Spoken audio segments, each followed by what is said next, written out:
বাংলাদেশ একটি ছোট রাষ্ট্র, কিন্তু অপার সম্ভাবনা। আমরা অনেক সময় নষ্ট করেছি। আমি শহীদ প্রেসিডেন্ট জিয়াউর রহমান পার্সোনালি এখন পর্যন্ত বাংলাদেশের দূরদর্শিতার দিক থেকে, আধিপত্যবাদের বিরুদ্ধে অবস্থানের দিক থেকে এবং ইনক্লুসিভ বাংলাদেশ, যেটা এখন আমরা অনেক বেশি বলছি, সেই ইনক্লুসিভ বাংলাদেশ গঠনের দিক থেকে এবং পার্বত্য চট্টগ্রাম ৭১ পরে আপনারা জানেন অনেক সমস্যা ছিল, কিন্তু জিয়াউর রহমানের দূরদর্শিতার কারণে এখন পর্যন্ত আলহামদুলিল্লাহ পার্বত্য চট্টগ্রাম বাংলাদেশ তার অবস্থান শক্তভাবে রাখতে সক্ষম হয়েছে।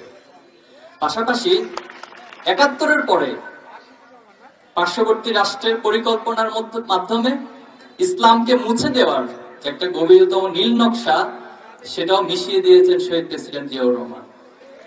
আর বেগম খালেদা জিয়াকে আমরা এভাবে দেখি, ওনার যে আপসহীন চরিত্র, আপসহীন বডি ল্যাঙ্গুয়েজ, আপসহীন কথাবার্তা, নিঃসন্দেহে সেটি এখন পর্যন্ত ওনাকে বাংলাদেশের মানুষের ভালোবাসার মধ্যে সিক্ত রেখেছে।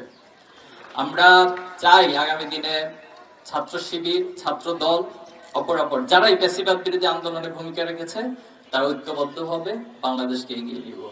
রাজনৈতিক মাঠে এক একজন আদর্শ, এক একজন চিন্তা, বক্তব্য আলাদা থাকবে, এটাই রাজনৈতিক সৌন্দর্য, এটাই বৈচিত্র্য।